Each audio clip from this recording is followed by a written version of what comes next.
नमस्कार, city channel पुनः आपका स्वागत है। ब्रेक के बाद में ब्रेक पे जाने से पहले दो मतदार संघ का हमने यहाँ पे विश्लेषण किया था, जिसमें 60% नवनीत राणा को वोट मिल रहे थे। उस पर काफी यहाँ पे चर्चा हुई। कांग्रेस का भी वोट बैंक है वहाँ पे, और लेकिन नवनीत राणा की जो पिछले 5 साल की और उसके 5 साल पहले जब हार गई, उसके बाद 10 साल की मेहनत को देखते हुए मतदार संघ का आकलन किया गया था। उसके अनुसार 60% वोट मार्क जा रहे थे, लेकिन कांग्रेस की अपनी वोट बैंक है और कई नाराजी है, तो नाराजी के भी वोट यहाँ पे कुछ असर कर गए। अब हम आते हैं दरियापुर मतदार संघ। दरियापुर मतदार संघ में हम कल नवनीत राणा को 40% और बलवंत वानखड़े को 43%, थोड़ी सी लीड बलवंत वानखड़े, क्योंकि खुद का मतदार संघ है उनका, और दिनेश धूप भी वहां से 20-10% ले गए, क्योंकि दिनेश धूप जब विधानसभा का चुनाव था तो राष्ट्रवादी से दरियापुर से वहां से खड़े थे, तो एक वहां पे दरियापुर के मतदार संघ में दिनेश धूप के लिए नया मतदार संघ था, इसलिए शायद होता। और अन्य, क्योंकि वहां पे दलित और बौद्ध वोट जाता है, तो अन्य को यहाँ पे 7% वोट दिया था। 7% वोट पे उन्होंने कहा था कि वहाँ अन्य को, अन्य के लिए यहाँ पे अभी जितने भी पैनलिस्ट है, अन्य के लिए सभी लोग इनकार करके पूरा अन्य का जो एक मसला है, यानी 3 उम्मीदवार को छोड़ दिए तो पूरे अन्य 20,000 के आसपास टोटल पूरे मतदार संघ में इससे ज्यादा लेंगे नहीं, ऐसा बताया जा रहा है। आप कल थे नहीं सर्वे में, हमने 40% नवनीत राणा को यहाँ पे दरियापुर में दिया था और 43% बलवंत वानखड़े को दिया था। आपसे चर्चा रहेगी थी 6,000 से वहां से बलवंत वानखड़े दरियापुर से आगे चल रहे हैं। जी, हो सकता है क्योंकि ये उनका इसमें एग्जिट पोल में हाँ, रिजल्ट नहीं है, ये एग्जिट पोल है। रिजल्ट नहीं, क्योंकि आगे चल रहे हैं वहां से वे विधायक है, जी। लेकिन जो कुछ कुछ ऐसे हल्के खाने से ये भी आ रही थी कि उनके खिलाफ एक एंटी इनकम्बेंसी या फिर वो जो कार्य करना चाहिए उस टाइप के नेता, वो ये हाँ, ये चली, लेकिन फिर भी वो उनका गढ़ है। उस गढ़ पे उनका 43 या 45%, मुझे लगता है 45% तक भी उन्होंने जाना गए तो कोई ऐसे कोई बहुत बड़ी बात नहीं होगी। वो 45% तक मेरे हिसाब से अन्य कम हो गया, अन्य कम हो जाएंगे। मुझे लगता है दिनेश में बहुत वहाँ कम रहेंगे, क्योंकि दिनेश ने जब लड़ा था उस समय भी उन्होंने बहुत अच्छा परफॉर्मेंस क्या लेता लगता है नवनीत राणा 40% वोट वहां से ले पाएंगे?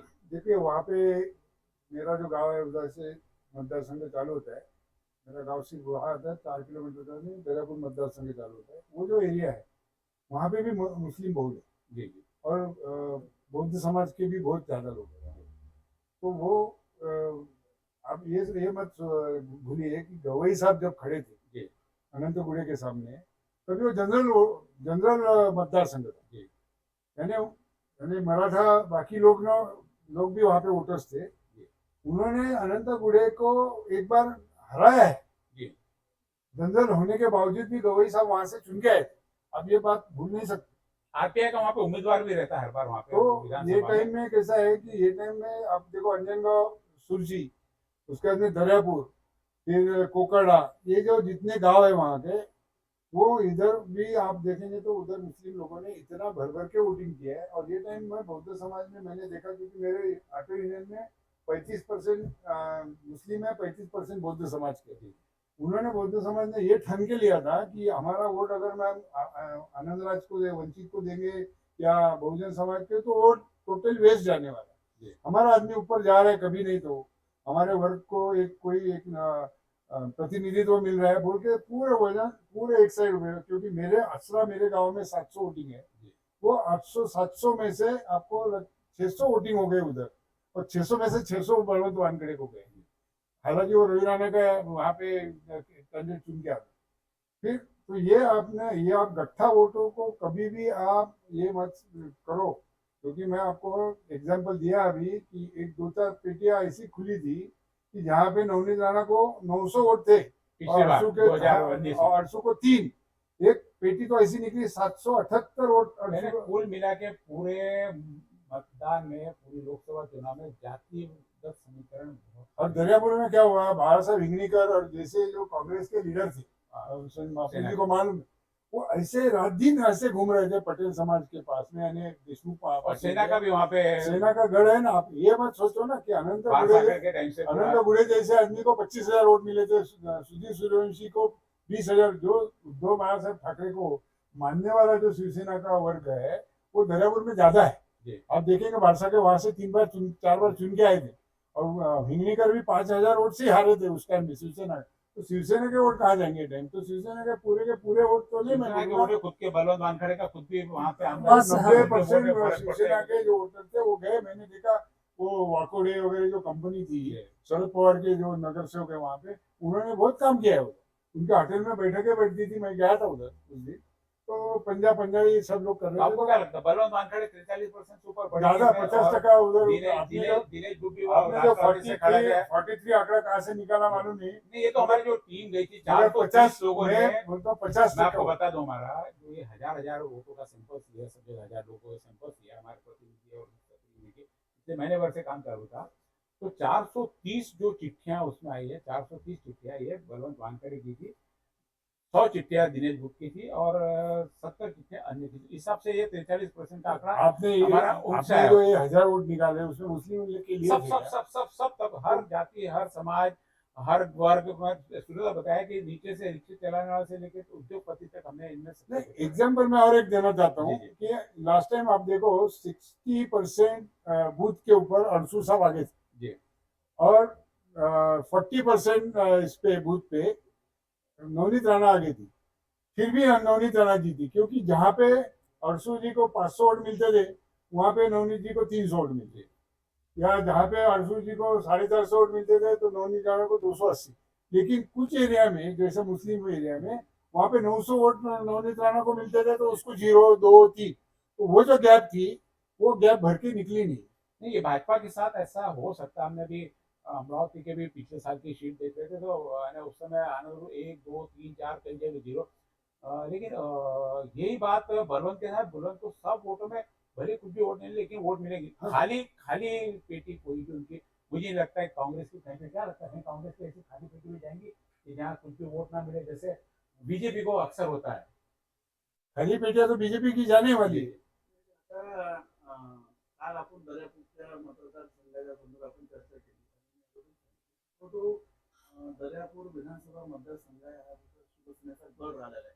25 वर्ष त्या ठिकाणी प्रकाश भास्करने त्या ठिकाणी आमदार होते आणि आता सध्या विद्यमान आमदार बळवंत वानखेडे आणि आता आपण जो आरटीआयचा विषय बोलतो, तर बळवंत वानखेडेंची राजकारणाची जी सुरुवात आहे ती सुरुवात ऍक्च्युली आरटीआय पासून आहे। म्हणजे गवळी गटांमध्ये ते पदाधिकारी होते आणि चांगलं काम दर्यापूर मतदारसंघामध्ये होतं।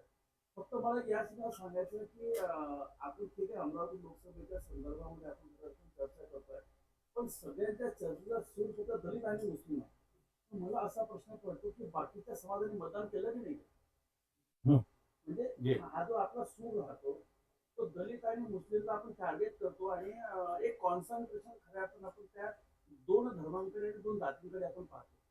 मग बाकीच्या समाजाने जे मतदान, म्हणजे त्या ठिकाणी ओबीसी असेल, त्या ठिकाणी ओपन असेल, त्या ठिकाणी हिंदी भाषी असेल, याही विषयांवर खऱ्या अर्थानं चर्चा होणं गरजेचे असं की म्हणतो ठीक आहे हिंदू आणि आपला मुस्लिम आणि बौद्ध समाजांची मतं मॅक्झिमम मतं हे इंडिया आघाडी आणि काँग्रेसच्या उमेदवाराला पडली असतील, परंतु बाकीचा जो वर्ग आहे त्या वर्गाच्या जी सामाजिक समीकरणाच्या जे ध्रुवीकरण झाले असेल त्या प्रत्येक मतदारसंघ झाले असेल त्याही विषयावर, कारण की आपण काय करतोय, आपण दोन समाजाला आपण टार्गेट करतोय की म्हणजे टार्गेट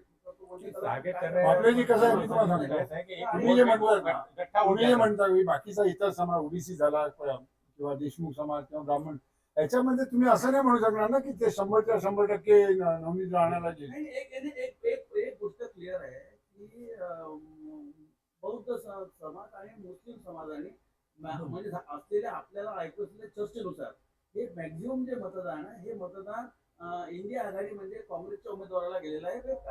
हा विषय क्लिअर आहे, याच्यात ते दुमत असं कारण नाही। बाकीचा 30% पकडाल तुम्ही बळवंत वानखेडेंना पंजाला, ते आहेच ना, मी काय म्हटलं 30% मतदान आहेच, परंतु बाकीचा जो वर्ग आहे त्या वर्गाने खऱ्या अर्थानं मतदान केलेलं आहे, त्याही मतदानाची खऱ्या अर्थानं विभागवारी आपण चर्चा केली तर सोयीचं होईल। आणि म्हणून आपण दर्यापूरच्या संदर्भात तुम्ही सांगितलं की असं तुमचं गाव आहे, कशा पद्धतीनं मतांचं तुम्ही त्या ठिकाणी सांगितलेलं आहे, पण माझ्या मते जे आपण 86,000 मला वाटतं मतं आपण बळवंत वानखेडेंना दिलेलं आहे। नितीन मोहोळचं म्हणणं असं की त्याच्यापेक्षा जास्त मतं पडतील।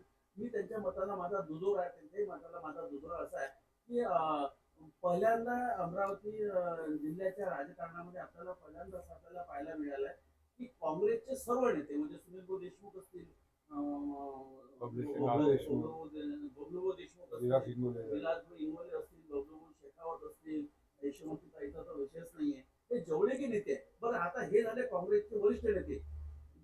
दुसऱ्या फळीतले जे नेते आहे म्हणजे युवक काँग्रेस Second असेल, जनसेवा असेल, सेवाद असेल, या पहिल्यांदा आपल्याला असं पाहण्यात आलं की या लोकसभेमध्ये बळवंत वानखडे करतात आणि या देशामध्ये परिवर्तन झालं पाहिजे म्हणून पहिल्यांदा सर्व नेते एकत्रित येऊन बळवंत वानखडे करता प्रत्येकाने आपली बाजी लावलेली आहे. त्याच्यामुळे दर्यापूर मतदारसंघामध्ये सुद्धा 30% राहील आणि कदाचित ते जे मतदान त्यापुढे 43% सांगितलेलं आहे ते कदाचित 50% जाऊ शकेल असा माझा अंदाज आहे. इसी दरियापुर में सर्वमान्य है कि 43% से ऊपर बलवंत वानखड़े जा सकते, कम नहीं। और नवनीत राणा भी 40% से ऊपर जाने की संभावना नहीं है। एक ऊपर जाने की संभावना नहीं है और एक की नीचे आने की संभावना नहीं है। रहा दिनेश गुप्ता और अन्य, इसमें ये वोटों में जो भी फर्क पड़ेगा और सीधा सीधा बलवंत वानखड़े के पास पड़ेगा। नवनीत राणा 40,000 पे 80,000 वोट वहाँ से सर्वमान्य भी है, पैनल डिस्कशन लग रहा है कि उतने वोट वहाँ पे आएंगे। 6,000 वोटों की यहाँ पे अभी लीड बलवंत वानखड़े को, क्योंकि खुद का मतदार संघ शायद लीड ज्यादा होनी चाहिए थी, लेकिन बाकी समीकरण देखते हैं यहाँ पे लीड यहाँ पे कम आ रही है। यदि हम इसके बाद अगली बार आते हैं तो बड़नेरा जो रवि राणा का मतदार संघ है, रवि राणा जहाँ 5 साल से 15 साल से लगातार वहाँ पे कार्यरत है और जैसे आमदार और लीडर होना चाहिए। निश्चित रूप से पब्लिक में जाना, पब्लिक में आना, हर जगह जाना, उठना बैठना, लोग को आमदार क्या होता है मुझे पता है। उनका यह मतदार संघ है। यहाँ पर भी हमने देखा कि नवनीत राणा को यहाँ पे 40% से ज्यादा वोट नहीं मिल रहे, जबकि बलवंत वानखड़े यहाँ पे कांग्रेस का है 45%। बलवंत वानखड़े का यहाँ कांग्रेस का नाम है। बाकी जो सारा मतदार संघ है रवि राणा का मतदार संघ। दिनेश गुप्ता को भी यहाँ पे 5% वोट मिल रहे हैं और अन्य को 10%। दिनेश गुप्ता को 5% वोट इसलिए कि हमने राजापेट का जो भाग है पूरा हिंदी साइडर बेल्ट है, तो पूरा का पूरा ऐसा लगता है कि राजस्थान समाज, हिंदी समाज, जितने भी हिंदी वोटर्स है उधर बहुत बहुत क्षेत्र में, इसलिए दिनेश गुप्ता को यहाँ पे हमारी जो टीम आई है उससे 5% वोट मिला। आप बडनेरा मतदार संघ में रहते हैं नितिन जी, आपको बहुत वहाँ का मतदार संघ पता है और विधानसभा के इलेक्शन में आपने पूरा मतदार संघ घुमा हुआ है, शायद बडनेरा मतदार संघ से आप खड़े भी थे। नवनीत राणा को, रवि राणा वहाँ पर आमदार होते, 40% की वोट हमारे टीम को मिल रहे, कहाँ फर्क आ रहा है इसमें? देखो एंटी इनकम्बेंसी इतनी है और पानी का प्रॉब्लम वो एरिया में इतना है। मेरा जो पर्सनल गांव है आसरा, वहाँ पे 25-30 दिन के बाद में एक बार पानी आता है। वहाँ के लोग बहुत चिड़े हुए हैं, बोले हमको अनाज देके या राशन देके या आसरा दरियापुर में भी आता है और बडनेरा में भी। आसरा जो आता है बडनेरा मतदार संघ में आता है, लेकिन वहाँ से 4 किलोमीटर दरियापुर चालू हो जाता है। और यहाँ ये एरिया में आपने देखा होगा विनायक दुधे वगैरह जो है, यहाँ पे भी बौद्ध समाज की परसेंटेज बहुत ज़्यादा है। संजय गांधी नगर वगैरह आप देखेंगे वहाँ पे, तो वो एरिया में ये टाइम एंटी इनकम्बेंसी इतनी चली थी। और साई नगर एरिया में आपने देखा होगा तुषार भारती वगैरह ने काम नहीं किया, मैं तो बोलता हूँ उल्टा काम किया है। और उनको मालूम है ना, सबको, आपको एक ही बात बोल रहा हूँ ना कि ये अगर आ गए तो मेरा यहाँ का अस्तित्व खत्म हो जाएगा। ऐसा बीजेपी के कार्यकर्ताओं ने अपना अस्तित्व बचाने के लिए नवनीत राणा को हराने की ठान ली, ऐसा बोलना है आपको? बिल्कुल ठान लिया। आप देखो ना, मैं जहाँ से वोटिंग करता हूँ, मेरा वोटिंग साई नगर के एक बूथ पे है, वहाँ पे 48% वोटिंग हो गया। वहाँ पे हालांकि 60% वोटिंग बीजेपी को है, पूरा ज्यादा है बीजेपी को, और महाराष्ट्र ब्राह्मण और बीजेपी का एरिया, लेकिन वहाँ 48% हो गया। और वही चमन नगर आपका उधर एरिया में 70% वोटिंग। और जो आपने देखा होगा पाँच बंगला वगैरह साइड में पूरी बौद्ध समाज की वस्ती है, वहाँ पे तो 80% वोटिंग हो गया। तो वो आप बिल्कुल आप उसके ऊपर ये नहीं कर सकते, पर्दा नहीं डाल सकते। जो हकीकत है वो हकीकत है। आसरा में देखो ना कितना परसेंटेज वोटिंग हो गया। आसरा के हरिभाऊ मोहोड़, अशोक मोहोड़, ये अशोक मोहोड़ कांग्रेस का है, शिवसेना का है, ये भी कांग्रेस के, वो लोग इतने भिड़े हुए थे ये टाइम कि मेरे को आश्चर्य लगा कि एक दूसरे का चेहरा नहीं देखने वाले लोग एक ही गाड़ी में बैठ के प्रचार कर रहे। मेरे को बहुत ताज्जुब हुआ। उसी टाइम में मैंने बोला बलवंत जी को, वानखड़े जी को, वानखड़े साहब बहुत अच्छा काम चल रहा है अपना। यशोमती ताई को भी बोला कि ताई कभी भी, अभी बोलना नहीं चाहता हूँ, ताई के भी जो विरोधक है, ताई के मतदार संघ में उनके कांग्रेस के विरोधक, वो भी तय के साथ में एक साथ में काम करते हुए देखने के बाद में फिर मेरे को ऐसा लगा कि बलवंत वानखेड़े के ये टाइम बहुत अच्छे चांसेस है। और माही समाज में भी मैंने कुछ देखा, सिर्फ हमारे स्टूडियो में जीतू दुधाने भी आए हुए हैं, जो युवा स्वाभिमान के पूरे अभी और इनके प्रचारक में मुख्य थे। तो मैं उनको कहूँगा कि आप आ जाइए, साथ में हमारे बडनेरा की बहस चल रही है, तो क्या मैं थोड़ा सा इनसे डिसएग्री हूँ बडनेरा को लेकर, इस पे चर्चा करेंगे हम। एक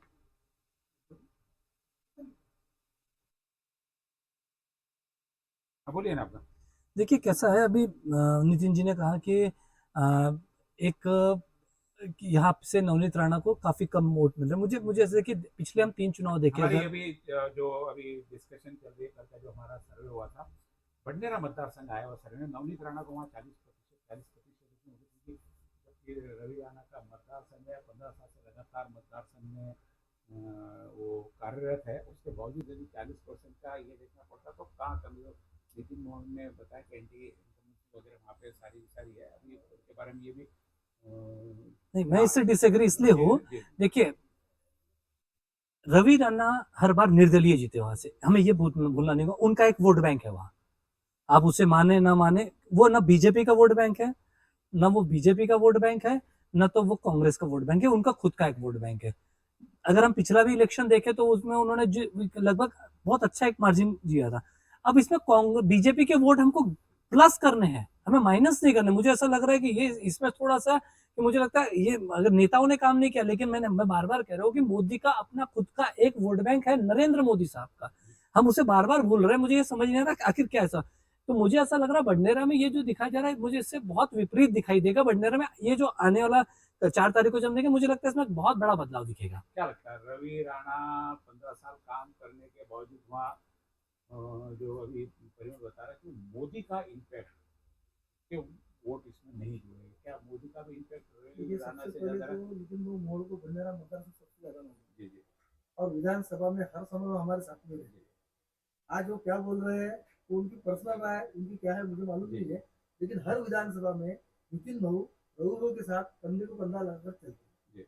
अभी जो मैंने उनके मुंह से सुना कि आसरा में ऐसा हुआ, भातकुली में वैसा हुआ, देखिए बडनेरा मतदार संघ रवि राणा का परिवार 15 साल से हम प्रतिनिधित्व कर रहे हैं। मैं खुद स्वयं हर गांव के, हर मोहल्ले के, हर व्यक्ति का नाम आज बता सकता हूँ यहाँ पे। आप कोई भी गांव का नाम मुझे बताइए, वो गांव में कौन सा व्यक्ति किस स्वभाव का है, किस विचार का है, मैं बता। जी जी। आपका 15 साल से वहाँ पे ग्राउंड पे वर्क है? 15 नहीं, मेरा 19 साल से कॉन्टेक्ट है। मतलब चुनाव के भैया के पहले चुनाव के 3 साल पहले से हम लोग इसकी बात नहीं कर रहे थे, सबसे पहली बात। दूसरी बात, आपने जो ये आकलन लिया इससे मैं बिल्कुल सहमत नहीं। अब जो हमें बता रहे हैं कि वहां पर आघाड़ी मिलना है या वोटिंग कम हुआ, 50% समथिंग हुआ, या आपका जो कहना है, इसमें नितिन भाव ने जो अभी बोला, जो मैंने सुना, उन्होंने 4-5 नाम लिए कि भाई कुछ विरोधक भी एक साथ में आ गए, तो रवि राणा के अगेंस्ट में सभी विरोधक एक साथ में आ गए। जी, वो पूरे मतदार संघ की बात है, बडनेरा नहीं। लेकिन इन्होंने जैसा परिमल भाई ने बताया कि नेताओं का काम कर रहे हैं, जनता का काम कर रहे हैं। और बडनेरा मतदार संघ में पिछले 15 साल से हमने हर गांव का, हर मोहल्ले का, हर बस्ती का हमने चेहरा बदल दिया। सबसे पहली बात ये। दूसरा, 24/7 रवि राणा किसी के लिए भी अवेलेबल होते हैं, उनके द्वार सदैव लोगों के लिए खुले होते हैं। तो राजनीति में राजनीतिक समीकरण चलते हुए चुनाव में माहौल अलग बन जाता है, दिखता कुछ और होता कुछ और। लेकिन मुझे जो विश्वास है कि आपका जो आकलन है बडनेरा मतदार संघ का, यहाँ पर निश्चित तौर पर नवनीत जी राणा को लेंगे। अभी मैं इनसे सहमत ऐसा नहीं हूँ, क्योंकि मैं लास्ट टाइम पूरा तन मन धन के साथ, पूरा इनके साथ मैं स्ट्रैटेजी करे। क्या होता है ऐसे इलेक्शन में भाषण का कुछ इतना असर नहीं पड़ता जितना स्ट्रैटेजी का पड़ता। आप ये समझो कि प्रीति बन वहाँ पे खड़ी थी, वो 172 बूथ पे आगे थी और रवि 149 बूथ पे आगे थे। तो जीतना कौन चाहिए था? प्रीति बन जीतनी चाहिए थी। फिर क्यों हार गई? क्योंकि जो बाकी के जो 24 मतदार संघ जो बूथ थे ना, उसमें रवि राणा को 95% वोटिंग मिला, जो बौद्ध समाज और मुसलमान समाज का था। वो ये टाइम मिलने वाला नहीं है, मैं आपको बता रहा हूँ। क्योंकि मैंने वहाँ पे अभी एक सवाल लिया था, खुद पर्सनली सवाल लिया था, 2-2,500 लोग। तो ये आप भूलना नहीं चाहिए कि मेरे को मालूम है ना, क्योंकि मैं उधर काउंटिंग में भी था, क्योंकि मेरे को मालूम है कि मैं कौन से बूथ में जाके वहाँ पे ऑटो लगाए थे, कितने वोटर हमने बाहर निकाले थे, ये टाइम उससे ज्यादा वोटर वो लोग बाहर निकले, ये जीतू भाई भी कबूल करेंगे।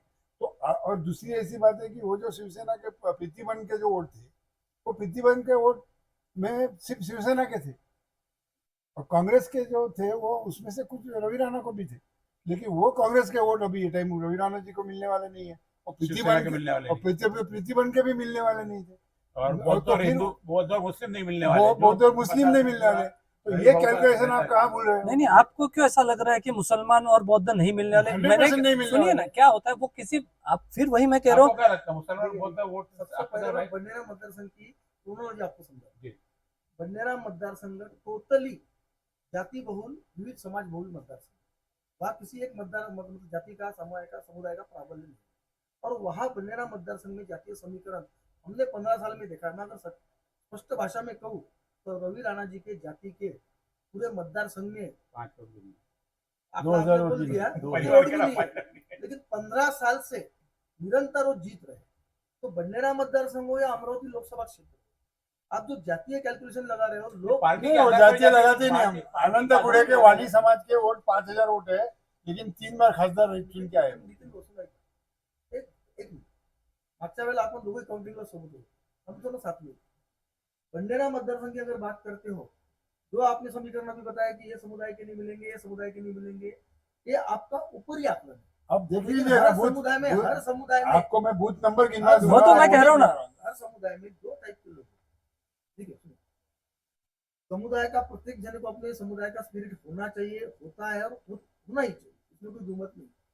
लेकिन जातीय समीकरण की अगर आप बात कर रहे हो तो बंडेरा मतदार संघ में या अमरावती लोकसभा में या पूरे देश में अब ये फॉर्मूला लागू आप जातीय समीकरण पे क्यों जा रहे हो? मैं तो आपको आपने जो नहीं बताया तो वो- आपने तो जाति समीकरण ही लिया ना, मैं बताया ना आपको। तो आप ही तो बता रहे जाति नहीं, समीकरण, दिक्कत मैं- वो है। मैं नहीं, अभी सिद्ध- जो सिद्ध हो चुका है वो बताया। देखिए सिद्ध हुआ, एक मिनट का सिद्ध नहीं हुआ है, ये तो अभी 4 सिद्ध तारीख को हुआ पता है। चलेगा। मैं आपको यही तो बोला, 167 मतदार संघ में वो आगे थी, अरे साहब और आप ये 170 पिछली बार छोड़ दीजिए, 6 बूथ पे देखे जहाँ पे अर्जुन साहब को 1 और 2 वोट नहीं है जो मुस्लिम एरिया से। 428 वोट है। ये तो नवनीत जी को मालूम है। नहीं तो तो हमने अचलपुर में मेरा- लोग मेरा- बाहर निकाले थे। तो मेरा प्रश्न यह है, अपने पास नहीं है वो। नहीं चंदू जी, मेरा प्रश्न उस पर यह है कि 5 साल में जो 100% जिन्होंने वोट किया उनका मोह भंग 5 साल में हो गया क्या? मेरा प्रश्न वहां है, क्या 5 साल में उनका मोह भंग हो गया क्या? कारण है उसके लिए। देखिए, कारण बताइए कारण ना। है, मैं आपको बता जी रहा हूँ। कारण बताइए। ये टाइम मुस्लिम लोगों ने पूरे इंडिया में, नॉट ओनली इन अमरावती, आप बाहर किधर भी जाके देखो, they have voted 98% to Congress. ये तो पूरे वेव पूरी चली है। ये तो मुझे लगता है हमको 4 तारीख को समझ में मैं आपको आएगा। बता, मैं नहीं, आपको अपनी तो अमरावती की बात मैं वही कह रहा हूँ। और क्या हुआ था, पिछले बार भी हम तो कई सालों और जो से देख रहे हैं। देखिए, बौद्धिस्ट समाज जो था वो रवि राणा के साथ में था। देखिए आपको क्या लगता है, मैं राष्ट्रीय एक बात इलेक्शन करता हूँ आप मुझसे, यदि इसकी बात कर राष्ट्रीय इलेक्शन में था, मोह भंग हो पूरा गया था। था। सुनील देशमुख यहाँ से आमदार थे, लेकिन जब इंडिपेंडेंट खड़े रहे, जिन लोगों के भरोसे खड़े रहे, वो लोगों ने वोट नहीं दिया। पूरा का पूरा जो मोहम्मदन बहुल जो वोट उनको मिलना चाहिए वो लेकिन नहीं मिला। वो उस समय भी कांग्रेस के पक्ष में लेकिन गया। कड़ी दूसरी टक्कर बार दी भी गई साहब। जब दूसरी बीजेपी बार से भी। खड़ रहे तो पूरा उनका मोह भंग हो गया, कुछ भी नहीं मिला और यहाँ से उनको हार का सामना करना। दूसरी इसलिए बार बीजेपी से नहीं, जीते साहब, वो उसके नहीं, बाद जीते हारे हैं, ना। उसके पहले जीते हाँ, हैं। पहले जीते ना तो मैं वही- वो वोट बैंक नहीं मिला उनको। मैं वही कह रहा हूँ, आप वो वोट बात अपनी कैसा वोट बैंक की चालू है। देखिए और 5000 मोहम्मदन वोटों से बहुल हारे थे की वो, जगह की आप चालू है। समझिए, वो सिर्फ 5000 वोटों से हारे थे। कोई वन साइडेड आप जो गट्ठा वोट बोल रहे हैं, मेरा उस पर आप पे गट्ठा वोट आक्षेप है। नहीं बोल रहे ना, मैं वही गट्ठा कह रहा वोट हूँ, नहीं, उसमें कोई अगर कुछ नहीं हुआ अगर ना। मेरा आक्षेप आप समझ लीजिए कि आपने कहा कि वो हारे थे, निर्दलीय जब लड़े थे, वो कितने वोटों से हारे थे? 5000 वोटों से। सुनिए आप, मैं वही कह रहा हूँ, गट्ठा वोट, आप जो कह रहे हो गट्ठा वोट एक जगह जाता है, मेरा उस चीज को विरोध है साहब। आप समझिए। आपको बता रहा हूँ क्योंकि मैं उसमें पूरा रात भर प्रचार में रहता था, उनको मालूम है। इसमें क्या हुआ, बौद्ध समाज वालों ने क्या सोचा है, टाइम रवि राणा को वोट करते थे, वो उनके ऊपर उनके एहसान भी है, उनके काम भी किए, लेकिन ऐसा एक शब्द नहीं है, वो हमारा फर्ज फर्ज बोलो, देखिए साहब, मेरा एहसान सब पीछे लेता हूँ। हम हमारा फर्ज नहीं, की बात हमने कर वो फर्ज- फर्ज की बात कर रहा हूँ। लगातार मतदार संघ में संपर्क लेकिन में ये रहा। टाइम उनका आमदार क्या होता है, रवि राणा से उनका होता है। कैंडिडेट खड़ा था।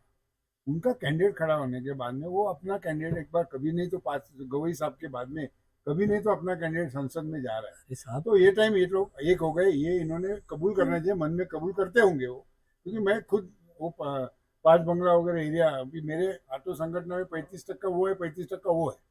तो दोनों मिला के 70% मेरी ऑटो संगठन हुआ है, तो वो ऐसा है, मैं पुलिस में रह चुका आपको हूँ। क्या जातिगत समीकरण मतदार संघ पे बिल्कुल असर नहीं डालेगा? देखिए भाई साहब, मैं क्या बता रहा हूँ, 15 साल से भंडारा विधानसभा में हम लोग काम कर रहे हैं। अगर जातीय समूह की बात आप करते हो तो 2014 में नवनीत जी चुनाव हार चुकी है। देखिए, अगर पूरा क्राइटेरिया अगर लगाना है तो वो टाइम पे भी वो राष्ट्रवादी कांग्रेस पे खड़ी थी, वो फार्मूला वो टाइम पे भी लगना चाहिए था।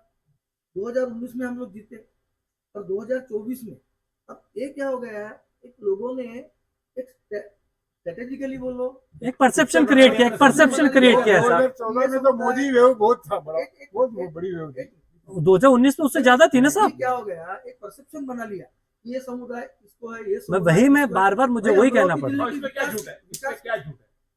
ये चार बना लिया तो इसमें 4 गलत तारीख को क्या है? आपको 4 तारीख को पता चलेगा। आप समझिए ना, अब मैं आपको बताता हूँ क्या गलत है। 4 अब मैं तारीख को बता पता चलेगा। नहीं, अब मैं आपको बताता हूँ गलत आधार क्या। किस तरह? हम भी आधार किस तरह? मैं बता रहा हूँ, देखिए सुनिए चंद्र भैया, आपने कहा 2014 में उन्होंने राष्ट्रवादी से लड़ा, कांग्रेस इस राष्ट्रवादी से लड़ा, उन्हें वोट मिले, एक पार्टी वाइज राष्ट्रवादी कांग्रेस दोनों का था। इस बार निर्दलीय लड़े, देखिए घड़ी चुनाव चुने, फिर भी वोट मिला। फिर अगर आप कह रहे हैं गट्ठा वोट वाला जो एक है, फिर गट्ठा वोट एक बार दो बार लागू, तीसरी बार क्यों नहीं होगा? हमारा प्रश्न हुआ है कि 2 बार हुआ तो तीसरी बार के लिए प्रॉब्लम कहाँ आ रही है? टाइटल बदल गया ना? वही तो कहा, बदल गया, दोनों बार भी शिवसेना- एक मिनट शिवसेना माइनस हो गई, और साहब, नहीं दो- देगा। दोनों बार टाइटल बदला है, आप समझिए। खिलाफ का टारगेट था, दोनों बार दो- बाद बीजेपी के खिलाफ। मैं बता रहा हूँ 2014 में भी टाइटल अलग था, 2019 में भी टाइटल अलग साहब, था। हार गए। Why don't you understand? Anshul साहब को जो वोट- देखो, हिंदू तो एक नहीं हुआ, लेकिन दूसरा वर्ग पूरा यूनाइटेड हो। नहीं, लास्ट टाइम अर्जुन साहब को जो वोट मिले वो शिवसेना और कमल के थे, बराबर है। ये टाइम उसमें से कमल, सिर्फ कमल रह गया, शिवसेना बाजू में गई, अब शिवसेना उल्टी जगह पे गई, वही रह दिक्कत गया है सिर्फ ना, कांग्रेस, ये सिर्फ कमल, तो एडिशन कहाँ से होगा? हमारा नेता, हमारी दिक्कत वो है कि क्या जादू चलेगा? जितना अभी नितिन लोग बता रहे सारे स्ट्रेटेजी, आपने देखो कहीं ना कहीं हमको इन चीजों का समीकरण ध्यान में रखना पड़ा। हम पूरा का पूरा कि भाई नहीं, कांग्रेस और बीजेपी के नहीं है वोट, ऐसा नहीं मैं बोला। भावना की बात नहीं करता हूँ, स्ट्रेटेजिकली बात। जी, जी। चुनाव की तरह लड़ते हैं और चुनाव की एक रणनीति। सबसे पहले आप जो निगेटिव कर रहे हो, हमारे पास मोदी जी का चेहरा है, सबसे पहली बात समझो। उनका खुद का एक वोट बैंक है। मोदी जी एक तो ब्रांड, मोदी जी का चेहरा अर्जुन के पास भी था लास्ट टाइम, उनका जनसंपर्क कम था। अर्जुन मोदी जी के कारण नहीं आ रहे, खुद के कारण आ रहे हुए। ऐसा अभी नहीं, ऐसा नहीं, आप उनके ऊपर ब्लेम मत। आप बराबर है, तुम्हारी बात बिल्कुल सीधी बात है। दूसरी बात सुनो, मोदी जी का चेहरा है। अब आप बोल रहे हो मोदी जी ने जो लाभार्थियों के लिए योजनाएं चलाई हुई है, वो चाहे शौचालय की हो, चाहे घरकुल की हो, आवास की हो, चाहे कोई भी हो, वो समुदाय देख के नहीं चलेगी, वो जातिगत देख के नहीं देखो, चलेगी। इतना तो पक्का है, 5.5 लाख वोट होना, जो भी कैंडिडेट चुने हैं, 5.5 लाख वोट का गणित कमल का कहाँ से बैठ रहा है मेरे को बताओ। 5.5 नहीं, कमल को 7 लाख वोट मिलेंगे। कहाँ से 5.5 का हिसाब बताओ ना, 7 का तो बोल, कहाँ से मिले? 7 का दूर तो 5.5 की। देखिए इनके तो यानी ये तो ये युवा स्वाभिमान की ये तो दावा करेगी 7 लाख वोट, आप बोल रहे 5.5 लाख की वोट करके दिखाइए। मैं यानी 5.5 लाख का मैं गणित बताता हूँ ना, मैं बड़ोद वानखेड़े जी का गणित बताता हूँ। आप बताइए। 3.25 लाख वोट बौद्ध समाज और मुसलमान समाज के पक्का है, गिन लो मेरे से। अब रह कितने? 2 लाख। अब 2 लाख में शिवसेना के वोट नहीं गिनोगे, कांग्रेस के वोट नहीं सब गिनोगे? शिवसेना तो कमल के साथ है ना, नहीं शिंदे है के। ना, अभी कहाँ है? अरे आप कमल की वो कहाँ पे आप- है? मशाल का वो- तो वो- आप वो वही मैं शिंदे- कह रहा हूँ। शिंदे सेना के 5,000 10,000 वोट भी नहीं है। हाँ। ये उद्धव बाला साहब ये ठाकरे जो जी- जो जो जो अभी यहाँ पे जो जीत की बात कर रहे हैं, नवनीत राणा का पिछले 10 सालों का जनसंपर्क से जो यानी जो इन्होंने बेस बनाया होगा अभी कि भाई हमको 7 लाख वोट मिलते, कि सीधा जनता से संपर्क, सीधा जनता के साथ में जब इनका जो बेस बनाया होगा, सीधा जनता से कनेक्ट होना। बाकी समीकरण उन्होंने 7 लाख से वो नहीं बताया, इनका जो बेस मुद्दा होगा जब जनता के सीधे संपर्क में 7 साल से लगातार संपर्क में रहे, 10 साल से 15 साल से रवि राणा लगातार संपर्क में है, लोगों का आना जाना दरबार लगा, ये सोचते हुए एक जो संजीव नहीं, तुम मैं लोग डायरेक्ट अभी संपर्क जो की बात कर रहा संपर्क की बात कर रहे हो हूं, ना, डायरेक्ट इनको मीडिएशन की जरूरत नहीं जो पड़ी इस बार। संपर्क की बात कर रहे हो उसके ऊपर आ रहा हूँ। तुम हनुमान चालीसा बोलोगे उद्धव ठाकरे के पास सामने घर के, तो शिवसेना का जो बाला साहब ठाकरे को मानने वाला वर्ग है वो एक वोट तो भी देगा क्या? आप बताओ। दूसरी बात, आप बार बार हनुमान चालीसा बार बार राम राम करोगे तो मुस्लिम समाज से आप एक वोट की अपेक्षा करोगे क्या? आपने उनको दूर कर दिया। आपने जानबूझ के उनको दूर कर दिया, और ये आदत मैं देख रहा हूँ। क्योंकि देखो, खुड़के विरोध में, नवनीत अपना यशोमती ताई विरोध में, बबलू देशमुख विरोध में, बच्चू कडू विरोध में, पालक मंत्री बोलोगे पोटे विरोध में, तुषार भारती को कुछ ना कुछ बोलेंगे, तुषार भारती विरोध में, तो आपने पत्थर अपने को, अगर पाँव को पत्थर लगता है तो अपन पत्थर बाजू में रख देते, इनको पाँव को पत्थर लगा तो दूसरे को मार देते, दुश्मन पैदा करते हो। काय के लिए वो दुश्मन पैदा किए? नहीं तो आराम से सीट निकलने वाली सीट थी। जैसा मैं आदमी 3 इलेक्शन में तन मन धन से काम 4 रह गए, क्यों मैं भाग? भाई हम बीजेपी में जाओगे, पड़ेगा सारे राजनीतिक कार्यकर्ताओं को दुश्मनी निमंत्रण देके बुलाना, क्या मतदार संघ को इसका फर्क पड़ता नहीं पड़ता है? क्या कार्यकर्ताओं की जरूरत रहती ही नहीं रहती? भाजपा साथ में जुड़ी, उनकी जरूरत ही नहीं थी। मुझे ऐसा लगता है कार्यकर्ताओं से ज्यादा आप नेताओं पे बोलिए कि ये जितने भी नेता है, देखिए 2 चीजें होती है। अभी मुझे नेता के पीछे कार्यकर्ता, यदि आप प्रवीण पोटी की बात करते हैं, उसके कार्यकर्ता, उसने क्या डायरेक्शन देना, उसकी सुनेंगे। हम तो देखिए, मैं जिस क्षेत्र से आता हूँ, मैं आपको एक बताता हूँ, गाड़गेनगर क्षेत्र से मैं आता हूँ। कोई बीजेपी वाला, मैं कह रहा हूँ, वहाँ कोई नहीं आया। लोकसभा क्षेत्र बोलते हैं, आपने गाड़गेनगर बोलते नहीं, मैं गाड़गेनगर क्षेत्र से आता हूँ ना, मैं विधानसभा या लोकसभा की बात नहीं, मैं गाड़गेनगर जो आप करके प्रवीण पोटे का एरिया है आपके, वहाँ कोई नहीं आया। पोटे का एरिया, मैं कह रहा हूँ कि वो वहाँ पे, देखिए वही रहते, वो मेरे घर के पीछे ही रहते, इसलिए मैं कह रहा हूँ। और वो एक देखिए, जहां वो रहते, वो उनका एरिया माना जाएगा कि नहीं जाएगा? मैं मतदार संघ की बात नहीं किया। लीडर है, जनता के लीडर। बीजेपी के जितने भी कार्यकर्ता है ना, सब मेरी बात से एक चीज समझ लीजिए कि हमारे कोई बीजेपी वाला ये लेकिन है कि आपको किसे देना है, लेकिन मैं बार बार एक चीज कह रहा हूँ, मोदी का अपना खुद का एक बहुत बड़ा वोट बैंक है, जिसको सब लोग बिल्कुल अंडर एस्टिमेट कर रहे हैं। देखिए, अभी बस। उन्होंने क्या बताया, उन्होंने नेताओं के नाम लिया, ये अगेंस्ट में, ये अगेंस्ट में, ये अगेंस्ट में। देखिए, हर नेता को अपने अपने पक्ष के प्रति निष्ठा रखकर काम करना पड़ता है। उन्होंने विरोध किया, उन्होंने जो कांग्रेस वाले हैं, सुमित्रा ताई का नाम आपने लिया, ताई कांग्रेस की वरिष्ठ नेता है, और वरिष्ठ नेता के नाते उन्होंने अपना फर्ज किया, उसमें किसी को बुरा लगने को उनका काम था, वो नहीं करते तो ये होता था। आपने दूसरे लोगों का नाम लिया। बीजेपी में जब हम लोग प्रवेश करने के इच्छुक थे, या ऊपर वाले दिल्ली वालों का हमारे को मैसेज जो आया चंदू भैया, कि दिल्ली वालों ने 5 साल में नवनीत राणा जी का अपीयरेंस देखा, उनका परफॉर्मेंस देखा, उनका प्रेजेंटेशन देखा, तो दिल्ली वालों ने तय किया कि हमारा अमरावती से उम्मीदवार ये होना चाहिए। बरोबर है। स्थानीय नेता का उनकी जगह उस टाइम पे बराबर है, क्योंकि जिन्होंने पक्षबांधी की है, उनकी बहरे की आशाएं रहती है, आकांक्षा रहती है उनको। जैसा मैं आने के पहले आपने बताया था कि इनसिक्योरिटी फैक्टर था, लेकिन जिस दिन नवनीत राणा जी और हम लोग नागपुर में भवानपुरी जी के बंगले पे गए, उस समय प्रवीण जी हमारे साथ में थे, डॉक्टर अनिल जी गोंडे हमारे साथ में पड़ेगा ना। सुनो ये सब लोग हमारे साथ में। वहां जो कुछ 19-20 था, जो कुछ गलत फहमियां थी, तो रवि भवन ने, नवनीत जी ने और उन्होंने आपस में बैठ के वहां पर पूरी क्लियर कर ली। और नागपुर से आने के बाद आपने देखा होगा, प्रवीण जी पोटे ने खुद शहर अध्यक्ष नाते दूसरे दिन अपने ऑफिस में मीटिंग, बरोबर है। जिलाध्यक्ष डॉक्टर बोंडे साहब, उनकी बाकी जो पदाधिकारी है, पूरी यंत्रणा बीजेपी के काम को लगती, क्योंकि वो बीजेपी की उम्मीदवार थी। साथ में शिवसेना एकनाथ जी शिंदे, अजित दादा की राष्ट्रवादी, रिपाई, रामदास आठवले जी की, पीरिपा कवाड़ी जी की, युवा स्वाभिमान पार्टी, ये पूरी 14 घटक पक्षों की माहिती थी। अब आप जब बोल रहे हैं कि ये लोग विरोध कर रहे हैं, तो समर्थन करने वाले भी ज्यादा बढ़ गए ना। आप समर्थन करने वालों को देख ही नहीं रहे, आप सिर्फ विरोध करने वालों के नाम लेके उनका एक गणित लोग हमारे सामने पेश कर रहे हैं। लेकिन दूसरी एंगल में मोदी जी को मानने वाला एक वर्ग, एकनाथ जी शिंदे को मानने वाला एक वर्ग, अजित दादा को मानने वाला एक वर्ग, और साथ में 10 साल में मैं चैलेंज के साथ, दावे के साथ आपके कैमरे के सामने कह रहा हूं कि नवनीत राणा जी का एक स्वयं का एक वर्ग, रवि राणा जी का एक स्वयं का एक वर्ग है। तो दोनों वर्ग और ये मिले सरप्लस वर्ग और मोदी जी का चेहरा देखते हुए, कमल चुनाव निशानी देखते हुए, मुझे पूरा विश्वास है कि 4 तारीख को नवनीत जी राणा का विजय फिक्स। बडनेरा मतदार संघ से क्या मानते हैं आप? नवनीत राणा को 40% जैसे सर्वे में है, आपके हिसाब से क्या प्रतिशत मिलना चाहिए? एक मोटा कैलकुलेशन, ठीक हो तो 4 तारीख को सर्वे जो किया आपने 1000 सैंपल का किया। जी, 1000 लोग, बरोबर। 1000 लोगों के सैंपल में आपने कौन से एरिया के कितने सैंपल लिए हमें पता नहीं, लेकिन जहां तक हमारा अनुमान है, जो लोगों से हम बातचीत कर रहे हैं, लोग हमको आके मिल रहे हैं, कई लोग मुझे फोन कर रहे हैं, भैया को फोन कर रहे हैं, हमारे बाकी पदाधिकारी को फोन कर रहे हैं कि वो तैयारी कैसी करनी है, क्या करना है। देखिए भैया, जिसने वोट दिया, शोर करने वाले वोट और साइलेंट वोट, इसमें बहुत अंतर होता है।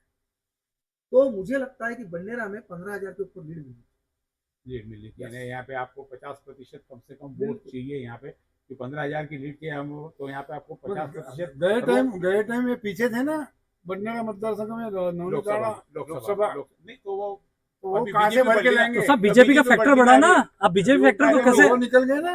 सेना वाले सेना वाले आप- निकल गए, अभी मुस्लिम तो ये बहुत निकल गए ना। 4 तारीख को बताएंगे ना, अभी 4 तारीख को क्या है, सब चीजें देखो। हम यहाँ पे सिर्फ चर्चा कर रहे देखो हैं, प्रैक्टिकली जाओ ना। संभावना की चर्चा आप करें, देखिए, प्रैक्टिकल पे प्रैक्टिकल मैक्सिमम हम लोग प्रैक्टिकल व्हाई पे जा डोंट रहे हैं। You go on the statistics? देखो if we are going on the statistic, we will give you the finance, पूरा फाइनल दे सकते हैं भैया। युवा स्वाभिमान के लिए काम कर रहे हैं, निश्चित रूप से इनका कुछ कैलकुलेशन होगा, आई डोंट डिनाई, क्योंकि लेकिन क्या मैं जो क्या हम नहीं बोलता देख हूँ सकते। कि अपन अपने को फैक्ट्स और statistics Within what I am अपने को talking साइड only- में I am नहीं रखना talking- चाहिए। I am speaking only on the facts. And my you are not talking on statistics. तुम भूल रहे हो कि लास्ट टाइम नवनीत राणा जी ये बडनेरा मतदार संघ में पीछे थी, ताकि उनका हस्बैंड यहाँ का एमएलए था। एक बात उसका कारण मैं आपको बता रहा हूँ। नहीं, सुनो, दूसरी सुनो, बात। उसका कारण मैं आपको बता रहा हूँ। पिछली बार हमारी पूरी एनर्जी, हम पिछली बार जो थे, हम अपक्ष थे। हमारा स्पैनर पाना चिन्ह था और युवा स्वाभिमान के बलबूते हम लड़े थे। तो हमारी पूरी की पूरी यंत्रणा हमने मेलघाट, बाकी जहाँ पर हम वहां भी तो पीछे थे आप। सुनो दिन बाबू, मेलघाट में पीछे नहीं। हो रहा है कि बहुत कम वोट से, सुनो ना, जहाँ मेलघाट में 8,000 वोट से इतने बड़े। लास्ट टाइम हमारी उसके पूरी पहले ज्यादा यंत्रणा थे। हमने 5 विधानसभाओं में लगाई थी और हमारा जो था बंडेरा मतदार संघ, हमारा घर पकड़ के हम एक विश्वास रखकर हम लोग बाकी सब वहां गए थे। इसलिए पिछली बार हमारी खुद की गलती थी कि हम हमारे लोगों के पास समय के अभाव के कारण पहुंच नहीं पाए। नहीं मगर बलवंत वानखेड़े को कितना वोट मिल सकता है यहाँ पे आपके हिसाब से, कांग्रेस के? आप क्योंकि समझ में तो आता है कि बलवंत का मैंने 15,000 की लीड बताया हुआ है। एक नहीं तो आप दिनेश बुक को कहाँ रखते हो दिनेश उसमें? को कहाँ रखते दिनेश हैं? वो आपने जो 5% बताया, जी। वो क्योंकि उसमें यहाँ से बराबर है। राजापुर से नहीं, बराबर है। राजा और अन्य आपको लगता है अन्य वहाँ पे और 10? अन्य बंडेरा में हाँ, 4% मुझे तो भी ये अन्य आपके तरफ शिफ्ट ये होंगे अन्य मतलब हमारी तरफ आप, और ये 45% पे बराबर रहेंगे। वो बराबर है। अन्य कौन है? अन्य में कौन आता है? अन्य में जो जो सब पूरे जो 35 लोग अपन ने अभी जो देखे थे उसमें आनंद आंबेडकर, बीएसपी, आरपीआई, हाँ, ठीक जितने भी ये सारे इनको अपन ने वहाँ पे, क्योंकि क्या एक वहाँ simple- बीएसपी का मतदार संघ रहा हुआ है, सिंपल स्टैटिस्टिक्स बीएसपी का उम्मीदवार वहाँ पे रहा हुआ है। सिंपल स्टैटिस्टिक्स है, मैं लोगों के सामने रखना चाहता हूँ कि लास्ट टाइम नवनीत राणा जी यहाँ पे 15,000 12,000 वोट से पीछे थे। ठीक है, उस टाइम में शिवसेना की कैंडिडेट प्रीति बंड बहुत कम वोटों से हारी थी। अभी ये टाइम प्रीति बंड का जो हिस्सा था उसमें बीजेपी का भी वोट था, जो भी उसको वोट मिले थे प्रीति बंड को, हाँ, उसमें बीजेपी के वोट थे, बराबर है। तो बीजेपी के उतने वोट रह गए बस सिर्फ, बाकी जो यहाँ पे थे वो कहाँ गए? तो सीधे बलवंत वानखेड़े के पास गए। ये क्यों बोल रहे हैं आप? और आप ये क्यों बोल रहे हैं कि जरूरी क्यों कि वो बलवंत वानखेड़े, हो सकता है दिनेश बुक की तरफ भी जाए? इतने आप- ही गए ना, तो मैं आप वही कह, ये तो 5% दिखा रहे हो आप तो वो भी कबूल कर रहे हैं ना। नहीं, तो मैंने तो दिनेश बुक का नाम लिया, मैंने अन्य का नाम ही नहीं लिया। आप समझिए मेरे, अन्य पे जो है, अन्य के लोग यानी 50% यहाँ पे, इनको तो 50% दे दो, वो 92,000 वोट इनको यहाँ पे मिल रहे हैं और यहाँ पे 10,000 की लीड अभी है अन्य के प्रति शंका। बलवंत वानखेड़े को 45% पे इनको कोई ऑब्जेक्शन नहीं है, और 45 अरे अन्य यदि बढ़ते कम जाता है उनका फर्क वहाँ पे नवनीत राणा को पड़ेगा, बलवंत वानखेड़े मैं को फर्क नहीं पड़ रहा आपको है। मैं अभी आपको हिसाब बता देता हूँ, कम से कम 18 से 20,000 वोट से बलवंत वानखेड़े यहाँ पे। आप ये तो नोट करके रख लो कि 18 से 20,000 वोट से बलवंत वानखेड़े ये मतदार संघ में आगे जाएगा। चलो देखते हैं कैसा। ही तो 4 तारीख को सारा मालूम पड़ेगा। एक छोटा सा ब्रेक और आने के बाद में वापस अमरावती मतदार संघ, क्योंकि बहुत बड़ा मतदार संघ है, यहाँ पे मतदान भी 2 लाख के करीब होया हुआ है। प्रतिशत जरूर 57 पॉइंट हुआ था, लेकिन 3,46,000 वोटों का यह मतदार संघ है।